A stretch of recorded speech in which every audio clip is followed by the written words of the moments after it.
할렐루야! 할렐루야! 아멘. 하나님 은혜가 오늘 이 자리에 충만한 줄 믿습니다.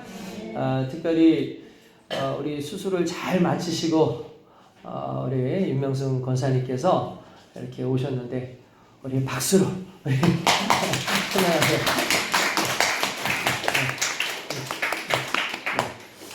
우리 권사님 다리가 여전히 아직 좀 불편하세요. 그런데도 오늘 반드시 가야겠다라고 하시고 오늘 반드시 예배를 드리러 오시겠다고 하셔서 이렇게 중간에 이렇게 모시고 이렇게 왔는데 그 얼굴 속에서 그 예배의 기쁨과 교회를 또 오시는 것에 대한 기쁨이 이렇게 막 묻어 있으시더라고요.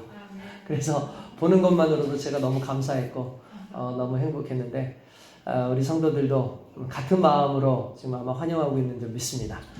우리 권사님 수술 잘 되시고 이제 또 회복 중에 계시는데 여러분 끝까지 계속해서 기도해 주시기 부탁을 드리겠습니다. 할렐루야. 아멘. 39주년이 됐습니다. 39주년을 다 채우신 분은 여기에 우리 여마영 사모님밖에 없을 것 같아요. 저도 93년도에 처음으로 신길 중앙교회를 나오게 되었는데 그때만 해도 특별하게 교회를 다니기 위해서 왔던 것이 아니라 제가 찬양 사역을 이제 했는데 그 이전에 있었던 곳에서 그 사역할 공간을 이제 청년부에게 이렇게 뭐랄까 빼앗겼다고 하기는 좀 그렇고 그냥 청년부가 이렇게 가져가서 우리 공간이 없어졌어요. 그래서 어떻게 하면 이제 우리 찬양팀이 연습을 할 수 있는 곳을 찾을 수 있을까? 그러다가 어떻게 제가 신길중앙교회로 이제 와서 저녁에 우리 모임을 이제 거기서 이제 갖고 오전에는 제가 이제 그 교육전도사로서 교사 일을 또 하는 그런 일을 하게 됐는데 그때 처음으로 제가 이제 신길중앙교회에 발을 내딛게 됐습니다. 그리고 난 이후에 지금 생각해보니까 저에게는 29년이네요. 그 교회가 29년이 되었고 그리고 어느 순간 하나님께서 이제 예수 흔적교회라는 이름을 허락하시고 어느새 저희가 39주년을 맞이해서 이렇게 서게 됐습니다. 무엇보다 하나님께서 지키시고 또 하나님께서 인도하신 이 은혜에 감사드립니다. 우리 옆에 있는 분들한테 한번 인사드리겠습니다. 하나님께서 지키시고 인도하셨습니다 하고 인사하겠습니다. 하나님께서 지키시고 인도하셨습니다. 하나님께서 지키시고 인도하셨습니다. 할렐루야. 할렐루야. 지키시고 인도하신 하나님의 은혜가 오늘 저와 여러분들에게 크게 감동이 될 줄로 믿습니다. 오늘 말씀을 통해서 오늘 말씀은 어떻게 보면 지금까지 우리의 목회에 우리 교회에 삶을 한번 뒤돌아보는 좀 그런 시간이 되지 않을까라는 좀 그런 생각을 해보는데 오늘 여기 계시는 분들에게 정말 과거의 우리의 모습들이 또 우리에게는 얼마나 또 크게 진보되었고 성숙함이 되었는지를 돌아보는 그런 시간이 되지 않을까라는 그런 생각이 듭니다. 지난번에 신문을 읽는데 거기에 어떤 칼럼에 냄새라는 단어가 나왔어요. 냄새는 재미있는 단어다. 그 사람 어떤 냄새가 나 이런 얘기 하잖아요. 야, 저 어떤 냄새가 나. 우리가 그런 말 있지 않습니까? 저 사람 냄새가 제대로 나 이렇게 얘기하는 경우가 있어요. 야, 저 사람 참 사람 냄새가 제대로 나. 이 말은 이제 사람 냄새라는 건 사전적 의미로 따지면 인간다운 그런 따뜻한 마음을 지닌 사람에게서 느껴지는 태도나 분위기를 사람 냄새라고 그렇게 이야기를 합니다. 그러니까 이거는 이제 비유적으로 한 말이겠죠. 그러니까 여기서 냄새는 상당히 긍정적인 의미를 가지고 있어요. 그런가 하면은 저 사람 뭔가 냄새가 나. 저 사람 말이야 뭔가 냄새가 나. 이렇게 얘기를 하면 지금 힐끔힐끔 자기를 쳐다보고 냄새를 맡는 분들도 계실지 모르겠지만 원래 그 뜻은 무슨 뜻인가요? 그 사람의 몸에서 뭔 냄새가 난다는 게 아니라 좀 수상해. 저 사람 뭔가 좀 이상한 것 같아. 뭔가 우리한테 좀 숨기고 있는 것 같아. 그래서 솔직히 좀 부정적인 의미를 좀 가지고 있죠. 사람에게 사용되는 그 냄새라는 단어, 이 단어에 따라서 어떻게 누가 어떤 상황인지에 따라서 그 냄새가 어떤 때는 긍정적으로 또는 어쩔 때는 부정적으로도 나오게 됩니다. 근데 성경을 보니까 성경에도 이 냄새라는 단어에 대해서 똑같은 설명을 하고 있어요. 고린도후서 2장 14절에서 16절을 보니까 항상 우리를 그리스도 안에서 이기게 하시고 우리로 말미암아 각 처에서 그리스도를 아는 냄새를 나타내시는 하나님께 감사하노라. 우리는 구원받은 자들에게나 망하는 자들에게나 하나님 앞에서 그리스도의 향기니 이 사람에게는 사망으로부터 사망에 이르는 냄새요 저 사람에게서는 생명으로부터 생명에 이르는 냄새라. 누가 이를 감당하리요? 라고 되어 있습니다. 어떤 사람에게는 사망의 냄새가 나고 어떤 사람에게는 생명의 냄새가 난대요. 똑같은 사람이지만 사망 안에 거하고 있고 사망이 지배하는 사람은 사망의 냄새가 나게끔 되어 있고 생명이 지배하고 생명으로 말미암아 그 삶을 유지하고 있는 사람들은 생명의 냄새가 난다라고 성경은 말하고 있습니다. 그리고 그러한 생명의 냄새를 가지고 살아가는 사람들을 그리스도의 향기라고 이야기를 하고 있다는 거죠. 오늘 저와 여러분들은 이 자리에서 그리스도의 향기로 충만한 줄 믿습니다. 왜냐하면 우리는 사망의 권세 아래 있는 자가 아니라 그리스도의 피값으로 사신 이 생명의 반석 위에 교회로 세워져서 그 교회 안에서 주님께서 허락하신 영원한 생명으로 오늘 그리스도의 향기로 서 있기 때문에 오늘 이 자리에서 저와 여러분들에게 나타나는 이 그리스도의 향기는 우리로 하여금 풍성하게 하고 우리로 하여금 기쁘게 하고 우리로 하여금 즐겁게 하고 우리로 하여금 소망을 갖게 하는 향기인 줄로 믿습니다. 그러한 향기 가운데 살아가는 사람들은 어디를 가든지 향기가 나게끔 되어 있어요. 여러분 향기를 품고 가는 사람들은요 향기를 내뿜게끔 되어 있습니다. 그것은 내가 향기 나는 인생을 살았기 때문이 아니라 내 안에 그리스도 예수의 향기가 있기 때문이에요. 그러므로 그리스도 예수의 향기를 가지고 살아가는 사람들을 일컬어 교회라고 이야기를 하는 겁니다. 오늘 저와 여러분들은 그리스도가 우리의 머리 되시기 때문에 우리는 몸된 교회로서 세상을 살아가면서 그리스도의 향기를 가지고 살아가고 그리스도의 향기로 말미암아 많은 사람들에게 희망을 주고 또한 그들에게 새로운 믿음의 본을 보여주는 거룩한 인생이 되어지길 주님의 이름으로 축원드립니다. 오늘 저와 여러분들 정말 기쁜 날이지 않습니까? 이 기쁜 날에 그리스도 예수 안에서 정말 그리스도로 충만한 은혜 가운데 있기를 주님의 이름으로 축원드립니다. 할렐루야. 교회는 무엇인가라는 그 정의를 내릴 때에 성경에 많은 내용들이 있는데 오늘 본문에 보니까 교회를 두 가지로 설명을 하더라고요. 첫 번째는 뭐냐면 교회는 그리스도의 몸이니 라고 되어 있어요. 그리스도의 몸. 뭐라고요? 그리스도의 몸이다 라고 되어 있습니다. 그러니까 그리스도는 그리스도의 몸이라고 되어 있고 교회를 그리스도의 몸된 교회라고 말씀하시면서 예수 그리스도는 교회의 머리다라고 말씀을 하고 계신다는 사실이에요. 여러분 예수님은 우리의 머리입니다.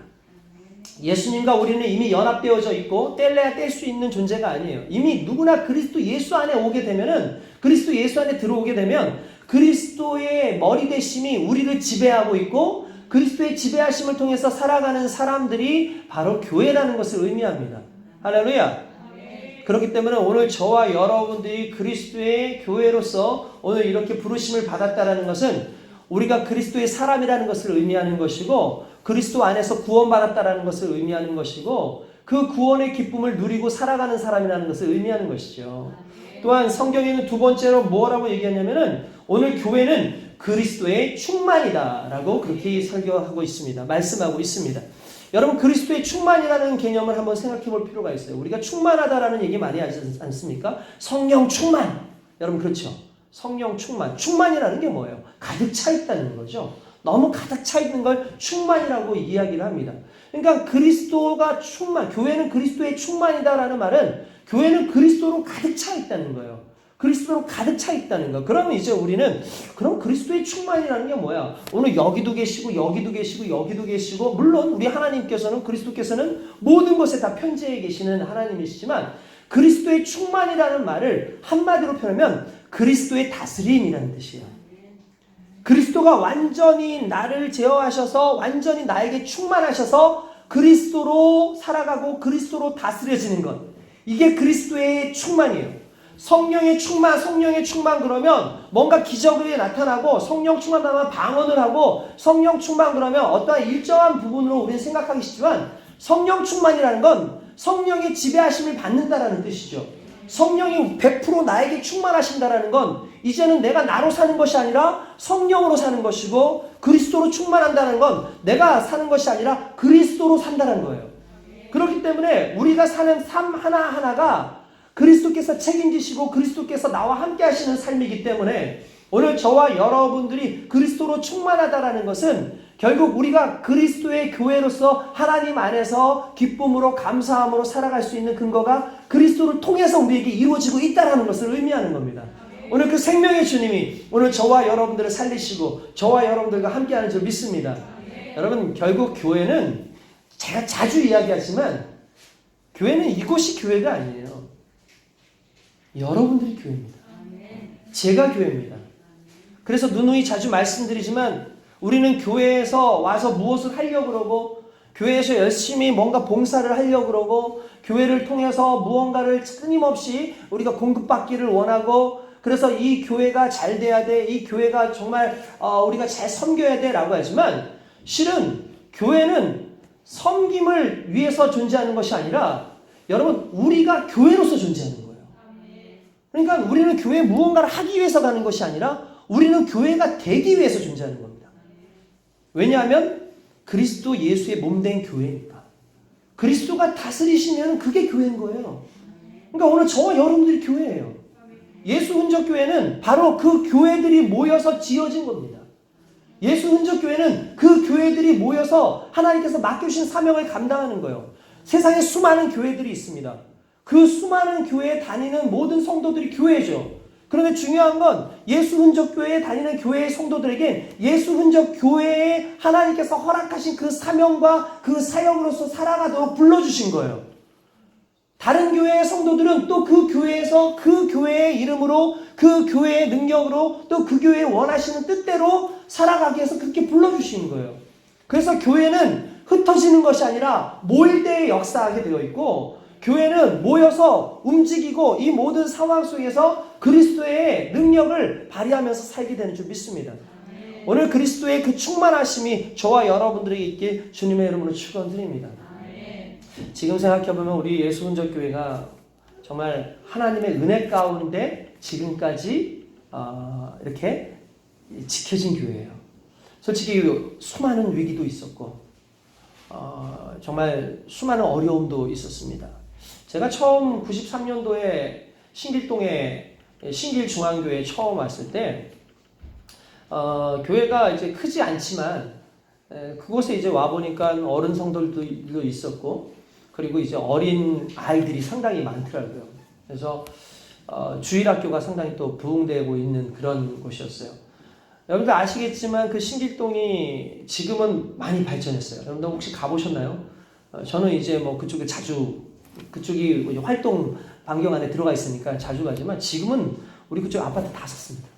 아파트가 다 서고 깨끗해지고 제가 그 당시에 갔을 때만 해도 지금 생각나는 게 그 첫사랑인가? 그 드라마를 찍을 때였는데 그 배경이 50년대, 60년대, 70년대 배경이었는데 60년대, 70년대 배경을 찍던 동네였어요. 그런 곳에 있었고 심지어 그 조금만 이렇게 전도하다 돌아다니면 마을에 우물도 있었어요. 한쪽에. 그러니까 그런 곳이었던 거예요.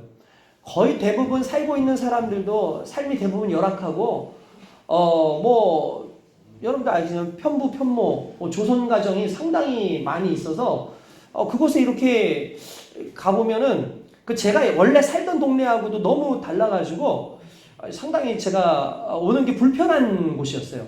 게다가 지금은 아스팔트 이런 것들이 막 깔려 있었지만 그 당시만 해도 교회를 가려면 비가 오면 흙밭이었어요, 다. 그럼 제가 또 하얀 바지를 좋아해가지고 하얀 바지 그것도 우리 저기 전집사님 바지를 몰래 입고 이렇게 딱 가면은 비가 그냥 튀기면은 다 이렇게 흙탕물이 다 묻혀가지고 교회 들어가면 진짜 하였던 바지가 아주 그냥 그 흙바지가 돼가지고 이렇게 있던 그런 곳이었습니다. 뭐 그런 교회를 이제 처음에 저도 갔었죠. 그 많은 아이들도 있었고 그런데 어느 순간 그 아이들이 하나 둘씩 떨어져 나가기 시작하고 어른들도 떨어져 나가기 시작하고 어느 순간부터 이제 세대 교체가 조금씩 돼가고 있는데 어느 선부터는 부흥이 되지 않는 교회였어요. 더 이상 자라지 않는 그런 교회, 성장하지 않는 교회처럼 그렇게 되어졌었어요. 애쓰고 노력했지만 그러나 우리의 애씀과 노력과는 상관없이 계속해서 성도들이 와도 뒷문이 열려서 가는 그런 교회. 그런 교회가 우리 과거의 교회였던 것 같아요. 그러던 중에 이제 하나님의 은혜 가운데 제가 2005년도에 이제 담임 사역을 그곳에서 하게 됐습니다. 그때 아마 여기 계셨던 분들 새로 시작할 때 같이 시작하신 분들이 그래도 주된 그런 위치를 또 차지하고 계시고 그래서 제가 너무 감사한 게 그때의 멤버들이 그래도 기도해 주시고 같이 함께 해 주시고 또 이 부족하지만 이 전 목사님의 이 설교를 들으면서 함께 같이 와 있었던 그 모습이 그대로 지금 그대로 있는 모습을 보면서 제가 얼마나 감사한지 모릅니다. 여러분들의 기도가 있었어요. 여러분들의 헌신이 있었고 정말 여러분들이 함께하는 그 은혜 가운데 지금까지 우리가 오게 된 줄 믿습니다. 그 과정 가운데 정말 쉽지 않았죠. 여러분도 아시겠지만 초기에 우리 교회의 대부분 전도가 청소년 전도 아닙니까? 그러니까 청소년들 전도를 했어요. 청소년들 전도를 하는데 너무 감사하게도 하나님께서 축구라고 하는 걸 통해 가지고 아이들을 전도하게 돼서 지금 여기에 있는 청년들 중에 여기서 태어난 그 성도들의 그 청년들을 빼고는 대부분 어쨌든 축구와 관련돼 가지고 다 와가지고 앉아 있는 청년들인 거예요. 너무너무 감사하죠. 물론 그 숫자로 친다면 정말 1000명 넘는 친구들이 우리 교회를 거쳐간 거랑 마찬가지인데 그러나 어떻게 보면 하나님께서 정말 그 중에서 가려서 이 자리에 또 앉게 하신 그들이 너무 감사하게도 지금 이 교회를 지키고 있고 이 자리에 일꾼으로 서 있습니다. 그래서 그 청년들을 처음에 참 이끄는데 우리 참 쉽지 않았잖아요. 우리 집사님들 생각나시잖아요. 그 아이들 오면은 먹이기 위해서 애쓰고 노력하고 솔직히 돈이 들어오는 모든 것들이 대부분 그 청소년들 먹이고 하는 이런 부분으로 이제 다 나가는 그런 교회 아니었습니까? 정말 쉽지 않았죠. 저도 참 쉽지 않았던 것 같아요. 그 아이들 건사하기 위해서 애쓰고 노력하고 하는데 애들은 이제 점점 자라면서 이제 사춘기에 그 호르몬이 자꾸 나오니까 문제는 자꾸 일으키기 시작하고 경찰서에 가기도 하고 파출소에 가기도 하고 저도 쫓아다니기도 하고 잠자다가 가기도 하고 애들이 갑자기 문 열어달라고 왜 그러냐면 집 나왔으니까 저기서 자야 된다 그래서 교회 열어달라 그러고 아무튼 그런 사역들을 시작을 해왔습니다. 많은 사람들이 그런 얘기를 해요. 목사님 청소년들 어떻게 사역 잘 됩니까? 너무 감사하죠. 너무 좋죠. 그런데 그분이 그래요. 청소년들 사역해봤자 목사님 나중에 별거 아니에요. 애들 지금 나오는 거 다 축구 좋아하니까 나오는 거고 다 뭐 주니까 나오는 거지 아이들 나중 가면 다 지나갑니다. 다 떠나갑니다. 라는 얘기를 하는데 절대 그렇지 않습니다. 라고 얘기했는데 진짜 몇 년이 지나고 나니까 아이들이 어느 순간 우리의 교회에 흔적조차 없이 사라지기 시작하는 거예요. 제가 얼마나 낙망이 되겠습니까? 낙심이 되죠. 마음이 무너지고 정말 열심히 했는데 애써서 했는데 우리 교회 모든 걸 다 투자해서 아이들을 그렇게 했었는데 어떻게 이럴 수 있었을까라는 그 고민 때문에 많이 힘들었던 적들도 있었어요. 그런데 전에도 말씀드렸다시피 우리 옛날에 그 여러분 간증 생각나실 거예요. 그러다가 정말 시간이 좀 지났는데 어떤 친구가 전화가 와가지고 목사님 저 아시겠어요? 근데 누군 거예요? 그래서 야 너 진짜 반갑다. 너 어디서 어떻게 지내냐? 그랬더니 목사님 저 지금 군대에 와 있습니다. 그렇게 얘기를 해요. 왜 군대에 와 있는데 어떻게 전화를 했어? 그러니까 자기는 원래 교회 다니는 친구도 아니고 예수 믿는 사람도 아닌데 목사님 때문에 그래도 축구하다가 교회를 왔다는 거예요. 그래서 교회를 와가지고 거기에서 예배를 드리다가 얼마 되지는 않았지만 그냥 교회를 이제 떠나게 됐는데 군대를 갔는데 여러분 군대 가면은 이제 그 종교 활동을 해야 되잖아요. 군대에서 최대한 그걸 권장해요.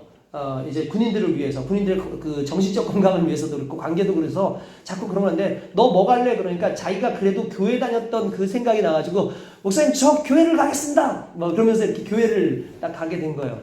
교회를 가서, 첫날 교회를 가가지고 찬양을 하는데, 앞에서 찬양을 하고, 목사님이 한 분이 설교를 하시는데, 눈물이 그렇게 나더라는 거예요. 그러면서 떠오르는 사람이 신길 중앙교회 다닐 때에 그 목사님이 그렇게 떠오르더라고요.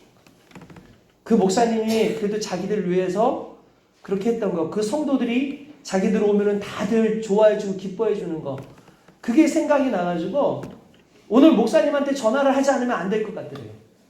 그래서 그 친구가 그날 군종병한테 얘기를 했대요. 내가 교회를 잘 다니지 않는 친구인데 내가 이렇게 교회를 와서 보니까 그때 그 목사님이 너무 감사하고 그 목사님한테 정말 감사 인사를 한 번만이라도 했으면 좋겠다라고 얘기를 해서 그 친구가 전화가 왔어요. 전화가 와서 제가 받고 그 친구하고 통화하고 축복해주고 고맙다. 잊지 않고 전화해줘서 고맙다. 라고 이야기를 했어요. 그 후에 그 친구하고 연락은 안 됐지만 저는 그 친구가 다른 곳에 가서도 분명히 예수를 믿었을 거라고 생각을 합니다. 저는 그때 느꼈던 것도 한 가지였어요. 여러분들 기억나시죠? 어렸을 때 콩나물 얘기해 줬잖아요. 콩나물 어렸을 때 할머니가 이렇게 시루에다가 넣어놓고 거기다가 물을 계속 부어줘요. 그리고 이렇게 또 덮고 다음날 또 물을 부어줘요. 그럼 재밌는 게 뭐냐면 여러분들 아시죠? 시루에다가 밑에다가 이렇게 해놓고 나면 물을 부으면 그냥 물이 밑으로 다 빠져요. 물을 붓는 순간 밑으로 다 빠져요.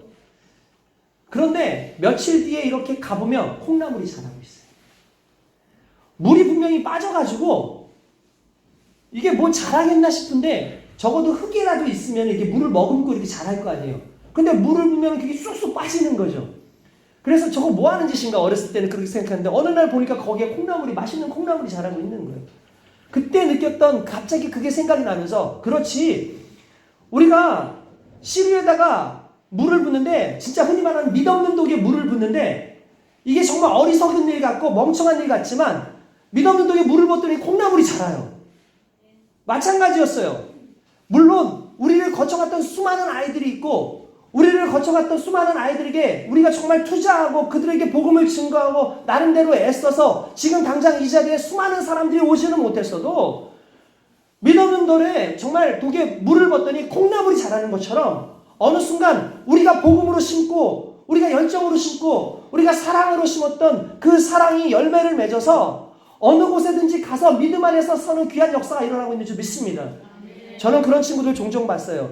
비록 우리 교회가 아니라도 하나님께서 세우신 교회들이 얼마나 많습니까? 그곳에 가서 지금 엄청나게 봉사하고 있고 어느 친구는 전도사 목사의 꿈을 꾸고 있는 사람들도 있더라고요. 어느 교회 가서 정말 애쓰고 노력하고 지금 나중에 연락해보니까 목사님 저 교회 다닙니다. 저 정말 신앙생활 열심히 하고 있습니다. 근데 멀리 이사를 갔더라고요. 부평 그쪽으로 이사를 가서 그쪽으로 해서 또 열심히 그 교회를 섬기고 있는 그런 모습들을 보면서 아 그렇구나. 우리의 헌신과 이 교회의 세워짐이 헛된 것이 아니었다. 하나님께서 이 교회를 세우시고 이 교회로 하여금 그 시간 동안에 아이들을 지키게 하는 하나님께서 은혜를 주셨구나. 종종 부모님들이 와서 이야기를 해요. 아, 이 아이가 왜 이 교회를 오는지 모르겠다. 이 교회에 왜 오는지 모르겠다. 근데 또 이야기를 해주고 설명을 해주면 이 엄마들이 대부분 이 청소년들이 문제가 많으니까 도대체 애가 왜 여기로 오나 해가지고 왔다가 또 이제 은혜 받으시는 분들도 있고 상담하시는 분들도 있어요. 그럼 저 항상 그런 얘기를 해줘요. 어머님, 이 아이가 우리 교회를 나올 수 있도록 그냥 허락해 주십시오. 제가 이 친구를 갑자기 막 변화를 시켜가지고 어떻게 하는 건 솔직히 나도 잘 모르겠습니다. 그런데 내가 할 수 있는 건 한 가지는 있는 것 같습니다. 내가 이 친구를 더 멋지게 만들지 못할지 모르겠지만 만들 수 있을지 모르겠지만 더 나쁘지는 않게 할게요.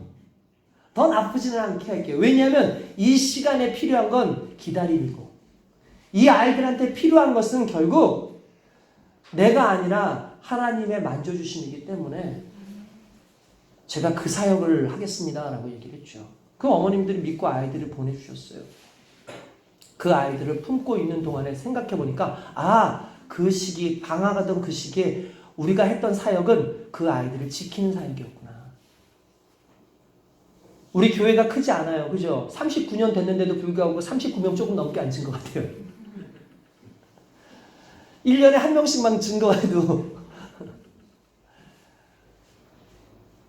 그런데 우리의 사역이 작지 않았어요. 우리의 사역을 통해서 수많은 사람들이 복음을요 알게 되었고요. 우리의 사역을 통해서 많은 청년들이 그 시절에 망가질 수 있고 어떤 친구들은 목숨을 끊을 수도 있었어요. 그런데 그들이 지켜져서 지금 사회생활 속에서 하나님의 은혜 가운데 살아가는 분들이 얼마나 많은지 모르고 여기에 있는 청년들이 그러한 마음으로 그러한 감사함으로 이제 이 자리에서 일꾼되어 있지 않습니까? 저는 이것이 너무나 감사하고 이것이 그리스도의 충만하신 은혜 가운데 우리에게 주신 복이다라고 믿습니다. 여러분들 헛된 일 하지 않았어요. 여러분들 여기에 여러분들의 헌금하고 여러분들의 신앙생활 하시고 했던 거 헛된 건 아니었어요. 여러분들의 그 헌신을 통해서 교회는 자라고 있었고 많은 죽어가는 영혼들은 하나님의 은혜 가운데 살아가고 있는 줄 믿습니다. 그 세월을 지나고 정말 우리 많이 힘든 그 시절 있지 않았습니까? 너무 괴로웠던 그 시절 있지 않았습니까? 뭐 목회자로서 저도 너무나 힘들었죠. 뭐 아시다시피 어떠한 특별한 사례도 없이 정말 주변에서 후원 주시는 분들, 성도님 몇몇 분들이 또 후원해 주시는 그런 부분들을 가지고 정말 80만 원인가 뭐 그것도 안 되는 그걸 가지고 한 달을 저희가 살아가는데 저희 사모도 참 고생 많았어요. 두부 한 모를 사요. 2,000원 주면 두부 한 판을 줬어요. 그럼 두부 한 판을 가지고 자르는 거예요. 이렇게 잘라가지고 이거 오늘은 이거 먹고 다음날은 이거 먹고 다음날은 이거 먹고 그런 식으로 견뎠어요. 지금 뒤돌아서 얘기하는 거지만 우리 아이들 너무 고생 많았었거든요. 너무 미안하기도 하고 우리 아이들 너무 고생 많이 하고 자기네들은 목사님 안 한대요. 그 시절이 있었어요. 정말 힘든 시절이 있었던 것 같아요. 근데 그 시절이 지나고 나니까 제가 깨달은 건 하나였어요. 하나님, 아이들도 많지 않고 많은 상황도 그렇게 좋지 않고 대단한 것도 없는데 하나님 왜 이렇게 이 교회를 끝까지 이렇게 유지하십니까? 우리 한번 또 우리 교회 성도도 한번 쫙 나갈 뻔한 적도 있었거든요. 여러 번 있었어요. 한 번이 아니라. 서로 오해하고 서로 힘들고 막 그래서 정말 떨어져 나갈 수 있는 그런 상황들도 있었어요. 그런데 다시 또 은혜로 뭉쳐지고 다시 기도로 뭉쳐지고 솔직히 우리 성도들 가슴 아픔도 많이 있었고 괴로움도 많이 있었고 지금 다 속이 아닌 속을 가지고 다 그래도 이 자리에 와가지고 앉아있는 모습을 보면서 내가 경험하는 건 딱 하나입니다. 하나님께서 일단은 붙잡아 주셨고 지켜주셨는데 우리의 사역을 위해서 불러주신 것이 아니라 그렇게 연단되어져서 진정한 교회로 세워지도록 불러주신 거예요. 결국 우리를 사역을 위해서 우리를 이곳으로 부르신 것이 아니라 나를 위해서 부르시고 여러분들을 위해서 부르시고 여러분들의 인생 가운데 만지시는 하나님을 경험하게 하시고 여러분들의 인생 가운데 하나님의 자녀로서의 삶이 무엇인지를 보여주시기 위해서 하나님께서 지금까지 지키시고 인도하신 줄 믿습니다. 저는 우리 예수 흔적교회가 그런 교회라는 것이 너무나 자랑스러워요. 너무나 감사해요. 연약하지만 그러나 그리스도의 생명을 가지고 충만한 교회. 정말 여러분 이건 교회는 제 마음대로 제 뜻대로 안 되더라고요. 이 제 뜻대로 안 돼서 감사해요. 그게 더 멋진 일이에요. 내 뜻대로 되고 내 뜻대로 막 이렇게 막 뭔가 이끌어져 갔다면 일단 저도 교만해졌겠지만 우리 성도들도 뭐 내 뜻대로 막 이렇게 움직여주면 과연 그들에게는 정말 그들 스스로가 믿음 안에서 살 수 있는 능력들이 있었을까? 저희 교회는 특징이 있습니다. 목사님이 뭐라고 하지 않아도 다 자생해요. 스스로들 다들 자생해가지고 스스로 하나님의 은혜 가운데 있고 스스로 또 하나님을 경험하고 이렇게 살더라고요. 그것들이 얼마나 감사한지 몰라요. 그래서 지켜진 거예요. 우리 교회 청년들의 특징, 청소년의 특징이 뭔지 아십니까? 여러분 청소년들과 청년들의 특징이 있어요. 그 특징이 뭐냐면 우르르 갔다가 우르르 나가요. 우르르 들어와요. 여러분 옛날에 우리 생각나시죠? 막 제가 나가서 그 청소년들 데려온단 말이에요. 막 이렇게 데려오고 나면 한 100명 정도 되는 애들이 막 우르르 몰려오잖아요. 그럼 우리 막 엄청 먹이잖아요. 야 이것도 먹어 저것도 먹어 해가지고 애들 와가지고 막 교회가 놀이터요. 교회는 진짜 또 음식점이기도 하고 교회에 오면 너무나 좋았던 그 시절이 있었잖아요. 근데 그 아이들이 우르르 왔다가 또 한 놈이 우르르 나가면 또 우르르 나가는 거예요. 그러니까 그게 막 반복되니까 솔직히 정 주기가 쉽지 않더라고 처음에. 왜냐하면은 정을 좀 주고 나면은 또 우르르 나가니까 처음에 마음에 에휴, 또 저것들 왔다가 또 우르르 나가겠지. 우르르 나가겠지. 이제 마음에 막 그런 게 있었어요. 그러니까 우리 성도들도 어느 순간 그게 이제 자연스럽게 익숙해지고 그러니까 많이 애들이 있어도 이제 뭐 그거에 막 엄청 또 기뻐하지도 않고 그러더라고요. 진짜 우르르 나가는 거예요. 그래서 뒤늦게 이렇게 봤어요. 우리 교회를 보니까 말도 없고 그 당시에 애들 중에서 그렇게 뛰어나지도 않고 뭔가 특이하지도 않고 뭐 튀어나지도 않는데 놀라운 건 걔네들이 지금 자리를 지키고 있어요.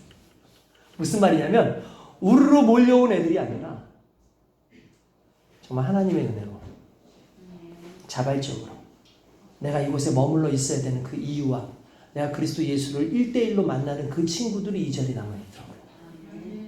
저는 그게 너무 감사한 거예요.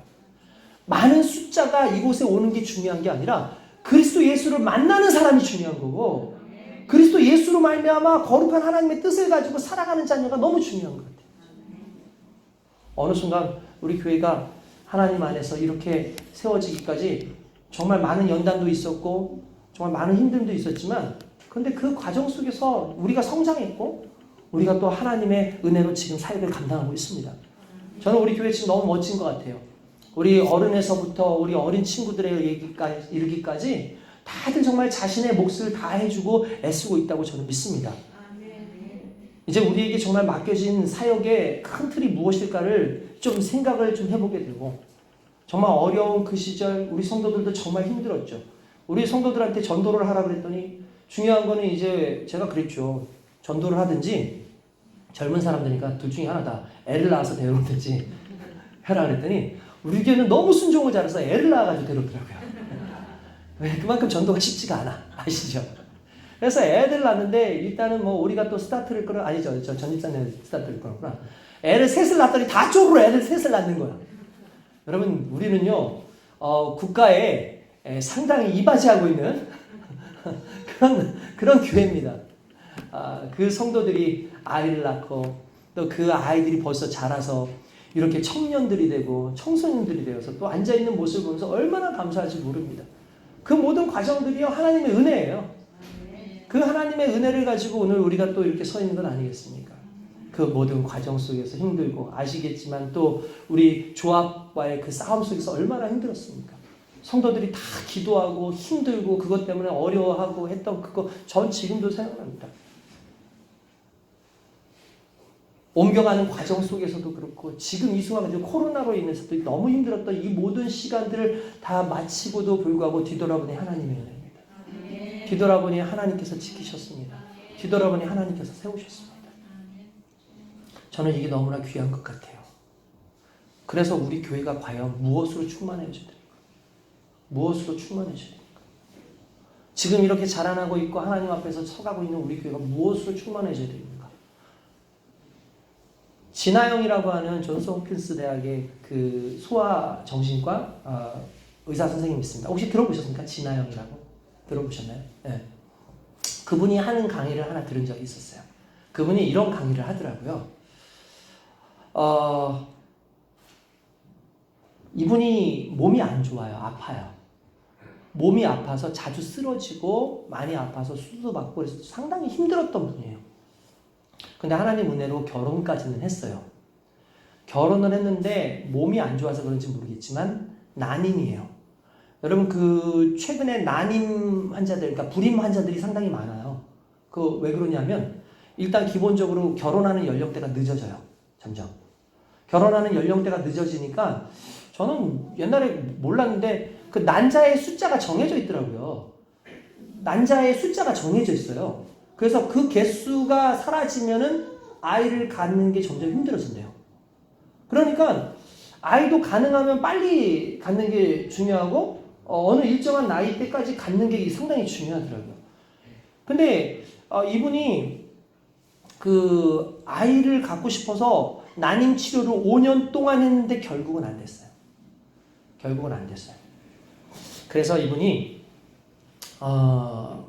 너무 마음도 아프고 속상하죠. 오늘날 뭐 애 안 낳는다 그러잖아요. 제가 보니까 0.75더라고요. 0.75. 그러니까 둘이 결혼을 해가지고 0.75. 그러니까 하나도 안 낳는 거예요. 우리나라 그 결혼한 사람들이 한 명을 안 낳는 거예요. 한 명을. 0.75예요. 이게 분위기가 0.5지만 그러나 그래도 여전히 많은 사람들이 결혼해서 애기 낳기를 원하거든요. 아이를 낳기를 원하고. 근데 아이를 낳아야 되는데 아이 낳는 게 쉽지가 않은 거예요. 그러니까 너무 힘든 그 상황이잖아요. 이분은 얼마나 아이를 갖고 싶었는데 안 낳겠어요. 그래서 결국은 안 되는 거야. 이분도 크리스찬에서 하나님께서 내게는 이 아이를 주시지 않는구나 라고 생각을 했대요. 생각을 하고 그냥 지금은 소아정신과 의사로서 수많은 아이들을 내 아이처럼 생각을 하고 내 자식이라고 생각하고 그렇게 사역을 한대요. 근데 그분이 그럼에도 불구하고 너무 속상해서 엄마한테 통화를 한 거예요. 엄마한테. 엄마, 왜 전화했어? 그러니까 아이고, 참, 왜 나한테 이렇게 아이가 없을까? 엄마 나 아이 있었으면 진짜 잘 키울 자신 있는데 나 애들에 대해서는 너무 전문가고 아이들 진짜 잘 키울 수 있는데 왜 엄마 나한테는 아이가 없을까? 참 그거 속상하다. 나한테 아이 주어주면 진짜 잘 키울 수 있는데 라고 얘기를 했대요. 그랬더니 엄마가 야 아이 키우는 게 그렇게 쉬운 게 아니다. 너 애 키워봤냐? 애 키우는 거 진짜 어려운 거야. 애를 내가 키운다 했으면 애 키우는 거 정말 어려운 거야. 그래서 애는 잘 키우려고 낳는 게 아니고 사랑하려고 낳는 거야. 라고 얘기했어요. 애는 잘 키우려고 낳는 게 아니라 사랑하려고 낳는 거야. 그 얘기를 하는데 그걸 듣는 제가 가슴이 먹먹해지고 찡해지는 거예요. 우리는 솔직히 애들 잘 키우려고 그러잖아요. 이 애를 좋은 대학 보내서 나름대로 삶을 멋지게 살아가게 해주고 이런 것이 내 목적이고 내 꿈이고 내 비전이잖아요. 대부분 부모가 자식을 키울 때 잘 키워야지라고 생각을 하고 키운단 말이에요. 잘 키워야지 해가지고 어떻게 하면 잘 키우는 것인가를 생각하고 사는데 중요한 건 아이를 낳는 목적은 잘 키우는 데 있는 게 아니라 사랑하는 거예요. 이 아이를 사랑하는 거예요. 생각해보니 그런 것 같아요. 여러분 아이는요 있는 것만으로도 행복하죠. 우리 어렸을 때 소망이 뭐였어요? 우리 애기 건강하게만 컸으면 좋겠다. 진짜 건강하게만 컸으면 좋겠다. 그거 하나였잖아요. 진짜 그거 하나였잖아요. 근데 시간이 지나고 아이가 성숙해지고 대화가 되고 어느 정도 되면 그 다음부터는 이 아이들에게 욕심을 조금씩 부리기 시작해서 이 아이가 좀 더 잘 됐으면 좋겠다 해서 내 삶을 자꾸 이 아이에게 투영을 시키다 보니까 중요한 건 아이에 대한 사랑보다는 잘 키워야 되는 의무감으로 아이를 키우기 시작을 하는 거예요. 그러면 결국 이 아이가 잘 키워지느냐? 여러분 놀랍게도 여러분들이 원하는 대로 아이를 키워졌어요? 한 명도 그렇게 안 키워져요. 그러니까 우리는 다 헛수고 한 거예요. 그러니까 잘 키우겠다라고 생각하고 키우는 것 자체가 실은 잘못된 거라는 거예요. 왜냐하면 아이는 잘 키우기 위해서 낳는 것이 아니라 사랑하기 위해서 낳는 것이고 그 사랑을 받고 자라는 아이가 잘하게 되어 있는 거예요. 못하면 어때요? 사랑을 주는 듯이. 제가 그 이야기를 듣고 난 다음에 깨달은 게 뭐냐면 교회는 부흥시키는 게 목적이 있는 게 아니고 잘 키워가지고 교회를 크게 만들어가지고 떵떵거리면서 사람들 우리 이렇게 큰 교회가 자랑스러운 교회가 아니라 사랑하는 교회가 자랑하는 교회예요. 그리스도의 사랑이 흘러넘치고 사랑이 충만해가지고 서로를 바라보면서 그들의 아픔, 부족하고 연약함을 끌어안을 수 있는 교회.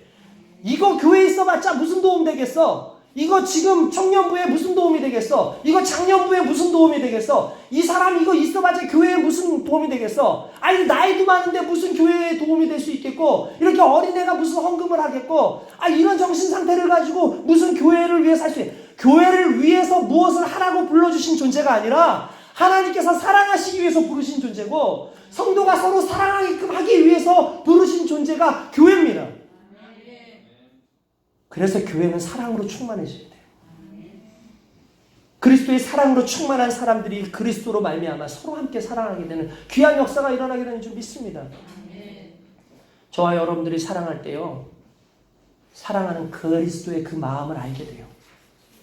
어제 여기서 봉사하시는 분들이 있어가지고 봉사하시는 분들한테 제가 커피 한 잔을 좀 대접하고 싶어가지고 뭐 드시고 싶으니까 커피 뭘 드시고 싶다 해서 커피를 사러 왔어요. 요 뒤에 가면 이제 옆집에 커피집 하나 있잖아요. 몽실인가 하는 그런 커피집이 있어요.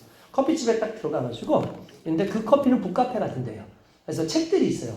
그 짧은 시간이지만 기다리는 동안 잠깐 책을 좀 이렇게 읽는데 제 눈에 딱 들어오는 그 책이 하나 있었어요. 그 책 제목이 뭐냐면 이런 거였어요. 엄마가 되어서야 딸이 되었다. 엄마가 되어서야 딸이 되었다라는 책이에요. 근데 그 인사이트가 너무 팍 오는 거예요. 여러분 이거 다른 친구들은 잘 모르겠지만 결혼하신 분들은 무슨 말인지 알죠? 내가 엄마가 되고 나니까 그제서야 우리 엄마가 생각이 나요. 내가 아빠가 되고 나니까 그제서야 우리 아빠가 생각이 나요. 이해가 되어지는 거예요. 그 이해 못했던 우리 아버지가. 그 이해 못했던 우리 어머니가 내가 이해가 되어져서 그때서야 진짜 난 딸이 되고 내가 그때서야 아들이 되더라고요. 그리스도에 대해서 잘 몰랐어요. 그리스도에 대한 걸 잘 몰랐어요. 근데 그리스도의 사랑을 나누고 그리스도의 사역을 하다 보니까 그리스도의 사랑이 뭔지를 알게 됐어요. 그제서야 진짜 신자가 뭔지를 알게 됐고, 그제서야 진짜 교인이 뭔지를 알게 됐고, 그제서야 진짜 교회가 뭔지를 알게 됐어요. 교회는 사랑으로 충만해야 됩니다. 사랑은 철저하게 오래 참는 것이고요. 사랑은 철저하게 오래 낮아지는 것이고요. 오래 기다리는 것이고요. 사랑은 결국 나로부터 시작되는 것이 아니라 하나님께로부터 내게 오신 선물입니다. 그 선물을 경험하기 시작하면 그 사랑이 충만해져요. 그 사랑이 충만해져요. 오늘 저와 여러분들이 그런 삶을 살기 원하고요. 우리 교회가 그리스도의 사랑으로 충만하기 원합니다. 그리스도의 기쁨으로 충만하기 원합니다. 그래서 교회는 기쁨으로 충만해져야 돼요. 그래야지 자발적인 은혜가 있어요. 할렐루야. 예배를 좀 자발적으로 드렸으면 좋겠다라는 생각을 자꾸 하는 것 중에 하나가 뭐냐면은, 제가 며칠 전에도 어떤 형제랑 같이 식사하면서 그런 얘기를 했어요. 하나님은 네가 교회를 잘 안 나오고 네가 뭔가 하나님 앞에 열심히 잘 안 하는데, 그때 하나님이 기다렸다가 이놈의 시끼 하면서 때리는 하나님은 아니다. 왜 그러냐면은 그렇게 때려서 오는 성도는 항상 하나님이 무서워요. 항상 하나님이 두려워요. 그러니까 어쩔 수 없이 무섭기 때문에 그래서 나오는 교회예요. 그렇기 때문에 갖게 되는 신앙이에요. 그런데 기다리세요. 언제까지? 하나님의 사랑으로 회복될 때까지. 기다리세요. 언제까지? 그의 가슴 가운데 하나님을 향한 열망과 자기가 하나님 앞에 얼마나 사랑받았는지에 대한 것을 깨달을 때까지. 왜 기다리실 줄 아십니까? 억지로 신앙생활하게 하는 게 아니라 기쁨으로, 자발적으로 내 하나님을 만나고 내 하나님께 예배드리고 내 하나님께 경배를 드림으로 말미암아 하나님이 무서운 하나님이 아니라 너무 나의 아버지 같은, 나의 정말 엄마 같은 그런 사랑의 하나님이라는 걸 경험하게 하시는 게 하나님의 목적이기 때문에 사랑은 오래 참는 거예요. 그 오래 참음을 알면, 그리고 그 오래 참음을 경험하고 그 사랑 안에 경험하면 이제 그 사랑 안에 반응하는 것이 성숙해져 가는 신앙인들의 모습이라는 겁니다. 교회는 성장을 넘어서 성숙해져야 됩니다. 더 깊어져 가야 되고 더 넓어져 가야 되고 더 많은 부분에서 하나님께서 주시는 그 사랑 안에서 충만하여져서 그 충만함이 옆으로 나눠지고 나만 사랑하는 것이 아니라, 내 자녀만 사랑하는 것이 아니라 내 이웃을 사랑하고 서로 사랑함으로 말미암아 사랑의 공동체라고 되어지는 게, 그게 교회의 특징이에요. 그 사랑의 깊이를 아시기 바랍니다. 성경의 에베소서의 3장에 보면은 여러분들 아시겠지만 그 길이와 넓이와 높이와 깊이를 알아 한데, 그 넓이와 높이와 길이와 사랑을 알라고 할 때 그 앞에 나와 있는 게 무엇에 대한 것이냐면 그리스도의 사랑이었어요. 그리스도의 사랑의 길이와 넓이와 높이와 깊이를 경험한 사람은요, 그리스도로 충만해져요. 오늘 저와 여러분들이 그리스도의 사랑으로 그렇게 깊어지는 인생 되기 원합니다. 그렇게 충만해지기를 원합니다. 할렐루야. 우리 예수은족교회 여러분, 잘하려고 하지 마세요. 뭐 대단히 열심히 하려고 하지 마세요. 한 가지만 해주세요. 주님 더 사랑하고요, 우리 성도 더 사랑합시다. 죽어가는 한 영혼 한 영혼 사랑의 마음을 품읍시다. 그것으로 충만해질 때 성령으로 충만하고, 성령으로 충만하면 교회는 자연스럽게 부흥하게 되어 있습니다.